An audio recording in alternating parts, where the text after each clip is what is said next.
Russian defense minister urges Putin to prepare for full-scale nuclear tests because of US. We'll talk about this with Jason Smart, American political strategist. Jason, glad to see you and thank you for joining us. It's always great to see you. Jason, let's start with next news. Hungarian Prime Minister Viktor Orban has traveled to Washington, D.C., where he is set to meet with US President Donald Trump. One of the key topics of discussion will be the war in Ukraine. Before his departure, Orban stated that new opportunities have opened up in Hungarian-American relations following President Trump's re-election. And he claimed the first 10 months of this year marked the initial stage during which we corrected everything that Hungary and Hungarian-American relations had suffered from during the Biden administration. What are the main strategic objectives of Viktor Orban's visit to Washington, D.C., and how might they shape Hungarian-American relations? How significant is the discussion of the war in Ukraine for both Hungarian and U.S. foreign policy agendas during this meeting? Well, first, we understand that Viktor Orban has a close personal relationship with President Trump. That is something that predates with his current trip and his current administration of President Trump. But there's something else to this, which is that Hungary has played an increasingly important role for American conservatives. In the past few years, we've seen the rise of Hungarian lobbyism in the United States, but also American conservatives, conservative authors, as well as Christian authors, who are taking trips to Hungary, as well as moving to Hungary, because it now touts itself as being the country that's the most conservative and family value-oriented in Europe. And so taking advantage of this today, Hungary is able, or its president is able to take advantage of this because today Donald Trump views him as an ally, views him as someone who's aligned with Europe. Unfortunately, as we know, Viktor Orban is somebody who routinely expresses pro-Russian talking points, and it's hard to say exactly how much that is something that influences the American leader. But either way, it is very clear that today this will probably be, yes, an advancement in Hungarian relations with the U.S., and this is something that Hungary itself, I would say that Orban himself needs. Right now, he's facing elections. It looks like the polling numbers are not good for his party. Fidesz is for the first time, looks like it's down. And so he is trying to bolster his own image back in Hungary. Hungarian Prime Minister Viktor Orban plans to explain to US President Donald Trump why his country depends on Russian energy supplies, according to Telex. As Orban explained, since Hungary is a landlocked country, direct maritime deliveries are impossible, and the country therefore relies on overland pipelines to receive energy resources. He said that if Hungary does not adapt to the situation created by the US sanctions on Russian oil companies, it will face an energy shortage. According to the Prime Minister, Americans need to be made to understand this in order to obtain some exemption from US sanctions regarding the import of energy resources from Russia. What impact could potential exemptions or changes in US sanctions have on regional energy markets and pipeline infrastructure? Your opinion? Well, the reality of it is this, is that Hungary is always trying to find a way to justify what they're doing to support Russia. And the way that Orban always does that is by saying what I'm doing is in interest of the Hungarian people, and their interest comes first. You know, Ukraine is unfortunate, but it's really not our problem. Our top priority is what is good for Hungarians. That's always the Prime Minister's talking points. That's routinely the way he behaves. Now, going ahead, I think it is realistic that the White House would give him some sort of a disposition from this specific sanction for this year. Because, once again, Orban has a close relationship. But at the same time, that's not always been the case. We saw that the United States decided to keep sanctions on companies that worked with, for instance, Serbia, or with Vucic in Serbia, their leader.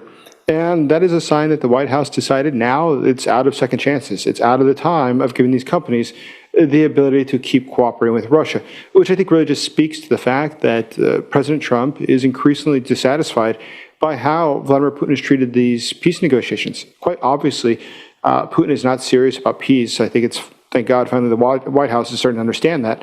But it's been a long time coming. But today, Hungary is going to do what it can to try to promote Russia's interest in Europe. UK Defence Secretary John Healey remains convinced that US President Donald Trump could persuade Kremlin dictator Vladimir Putin to begin peace talks regarding Ukraine. Quote from Healey during a flight from Norway to Paris, where he was traveling to meet France's new defense minister. President Trump is the figure that can bring Putin to the table, that can potentially deliver an end to the fighting.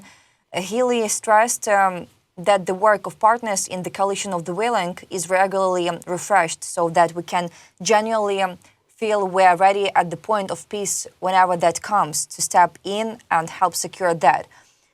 What specific factors lead UK Defence Secretary John Healey to believe that President Trump could persuade Vladimir Putin to engage in peace talks because the situation is difficult?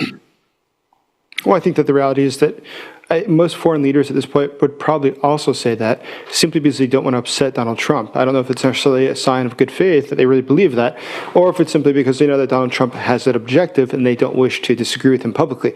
But neither here nor there, I think there might be a second reason, which is perhaps even more clever. Just think about it logically. If you say that you support Donald Trump and you think that he'll be able to do it, that he'll be able to solve it, and then he fails, it means that it wasn't Donald Trump who was responsible. It was actually Putin. Because Donald Trump has the capacity, is what is being argued.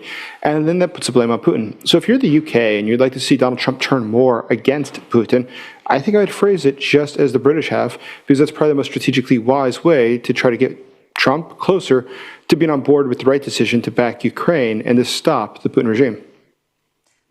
I see that, yes, President Donald Trump has claimed that Russian dictator Vladimir Putin asked him to settle the war in Ukraine during their most recent phone conversation. Quote, I spoke to him, to Putin 2 weeks ago, and he said, we have been trying to settle that war for 10 years. We weren't able to do it. You got to settle. Trump added that he got these things settled in an hour, but did not specify what agreements he was referring to. What agreements, in your opinion? Well, I think we have to be realistic. Listen, Vladimir Putin just said he's been trying to end this for a decade. He's been fighting a war illegally for a decade, and for 4 of those years, Donald Trump was the president. And now it's been another almost full year that he's been president again, so about 5 years. So about half the time that's been ongoing, Donald Trump was the president, and it seems very clear to me that Vladimir Putin never had an interest in ending this war. At no point has his desire to end the war been real or tangible. The U.S. Intelligence Committee does not believe, our U.S. Intelligence Committee does not believe that today Donald Trump is going to be able to end it, not because of him, but because Vladimir Putin doesn't want to end the war. It's really that simple. And so I think going ahead, what we can expect to see is more frustration from the White House, and unfortunately, probably more pressure on Ukraine to end the war, but it's really not in Ukraine's hands. This is something that the Kremlin is dictating. Following another Russian attack on Ukraine's energy sector, President Volodymyr Zelensky called on allies to decide on the use of frozen Russian assets. He notes that the political will for this already exists, according to Ukrainian President Volodymyr Zelensky. As the president emphasizes, it was another restless night for Ukraine. Since yesterday evening, the Russians have been striking the Dnipropetrovsk region. They also attacked the Sumy, Kharkiv and Chernihiv regions.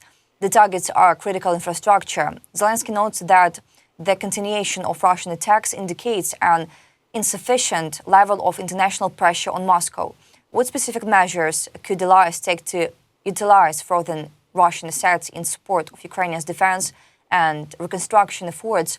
How effective has international pressure on Moscow been so far, and what additional steps could increase its impact?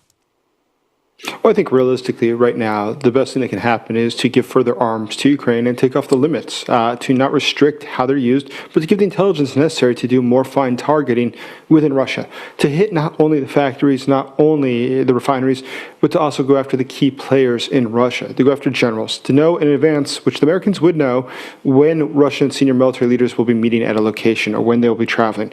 I think going after them would be very wise, and I think it would be very good for Ukraine. But another aspect of this, I think, as well, is the fact that we have to stop understanding this entire problem, this entire war, as being a two-sided situation. There's only one side that's an aggressor here, and that's Russia.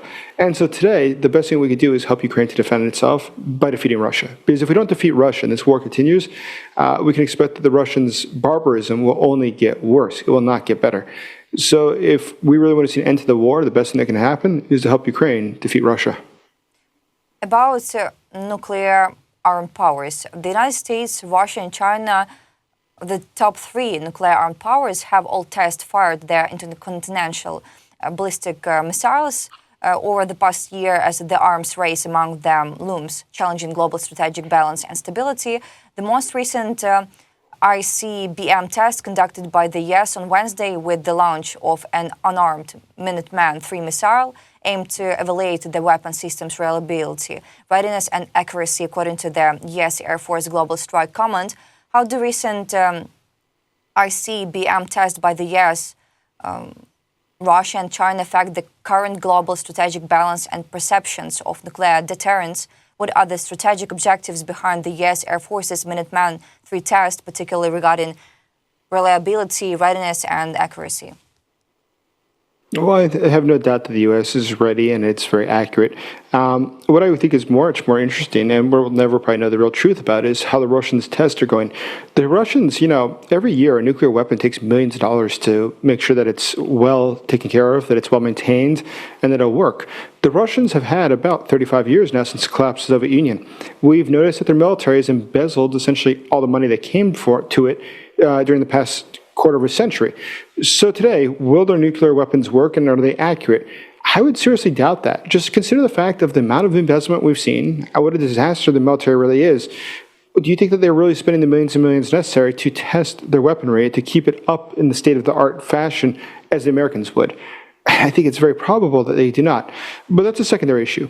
I think where this is all going, though, is the fact that it's just, Russia wants to flex muscle. Talking about nuclear weapons, though, also serves a different purpose. And it's not really a reflection that they want to give to the United States or even to China. It might actually just be that domestically, for Vladimir Putin, it's important to remind people that he has this capacity, that he does have this at his disposal, these weapons. Because I think domestically there's increasing pressure on the Kremlin by forces there. And he now is in a position where he has to demonstrate strength. We see that Russian Defense Minister Andrei Belousov has said that Russia needs to prepare for full-scale nuclear test in response to the actions of the United States. Belousov claimed that the US is planning to deploy missiles in Europe and the Asia-Pacific region that would take just 6 to 7 minutes to reach central Russia from Germany. Belousov said that Moscow must maintain its nuclear potential and respond appropriately to Washington moves. He added that a possible US withdrawal from the moratorium on nuclear testing could be a step towards the destruction of the global strategic stability system. How should, in general, the international community interpret Russia's statements about preparing full-scale nuclear tests as genuine policy, strategic posturing, or dramatic theater, as always? Well, I think it's theater as always. I mean, listen, going back to Khrushchev, the Russians have been talking about nuclear weapons and making threats, but there's something else that's really important to note here, which is the fact that, given the fact that we have our nuclear submarines all over the world and very close to Russia, I don't know why he'd be so alarmed by this. We know very well that the Russians most likely have nuclear weapons in Kaliningrad, so they are on the border of Europe. So I think it's just sort of, it's typical of Russia, this sort of arrogance to insist that what the U.S. is doing or NATO countries are doing is wrong, where they themselves engage in the exact same behavior.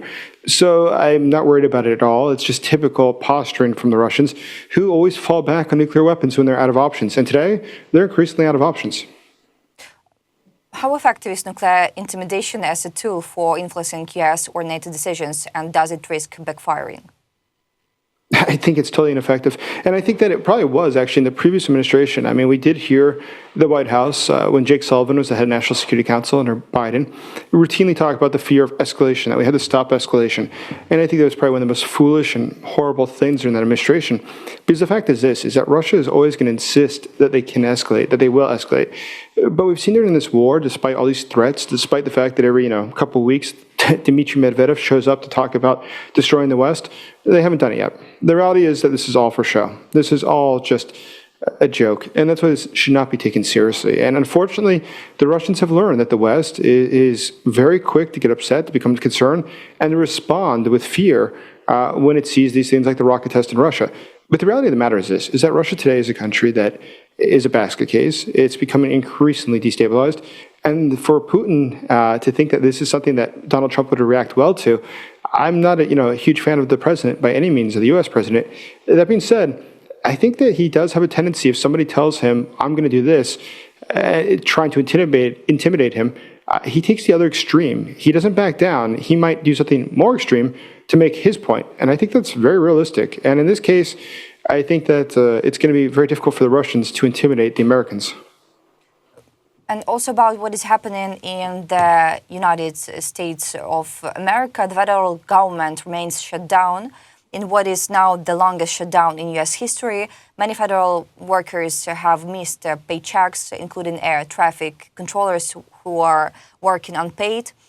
One air traffic controller is warning over the upcoming Thanksgiving holiday season. We could see the worst day of travel in the history of flight if the shutdown doesn't end soon. What concrete steps is the administration considering to resolve the government shutdown and mitigate its growing economic and social impact? Well, unfortunately, it appears that the White House is not very keen to end the shutdown. But it also doesn't seem that there's a lot of leadership on the Democratic side in Congress that's working to end this. The fact of the matter is that both sides right now believe it's politically opportunistic to continue the shutdown. For their own reasons, for totally separate reasons. One side believes, the Democrats don't believe it would be good to agree with the president. They think it's better to have the standoff, to stand up to him, would be the perception that they're trying to communicate. And in the eyes of the U.S. president, he believes that he has the Democrats in a weak position, that they will look like they were supporting things that the American public does not support. So ultimately, they're both playing political games. And it is, of course, unfortunate that that does harm common Americans. But that's a very sad, tragic state of American politics today. What are the long-term implications of this record-breaking shutdown for public trust and federal institutions? Well, we've seen that trust in the federal institutions has declined over the past several years, and it probably won't get better with this. I mean, both political parties in the U.S. are not popular. The Democrats have reached actually their base low, I think, for the past few decades, just recently. And that's against Donald Trump, who's the least popular president that the U.S. has had. So the fact that they're both doing so badly in the polling is indicative of the fact that Americans aren't happy with the opportunities that they've been given. And I, have no preference on either side. I am not trying to put out something in favor or against either one. But I think if someone looks at this neutrally from a distance, they realize that for the average American citizen, they don't understand what the shutdown's about. Fundamentally, they don't understand what the key problems are or what the differences are. But they realize that this shows just a total lack of good management or skill to have the country reach this point of breaking down. And this is not the first time, but it's something that's increased over the past decade. How might a prolonged U.S. government shutdown affect U.S. foreign aid programs, including assistance to Ukraine? Could the temporary suspension of some U.S. government functions delay military or financial support to Ukraine amid ongoing security challenges? I mean, the embassy in Kiev right now isn't working. The employees are sitting at home. So I guess we could say, yes, directly there has been a result of this. That the U.S., a lot of the workers that are working on things that are important for Ukraine are not working. Not all of them. I mean, many of them who are considered to be important for specific features of the government are working. But many of the people who have jobs that are considered to be secondary, not a priority for national security, they are quite literally sitting at home. So that is unfortunate because at this point in time, obviously, Ukraine needs all the help it can get. Jason, thank you so much for this important and interesting conversation. Thank you for supporting Ukraine and Ukrainian people. Jason Smart, American political strategist, was with us today. Thank you for watching. Please share this interview and continue supporting Ukraine, and see you.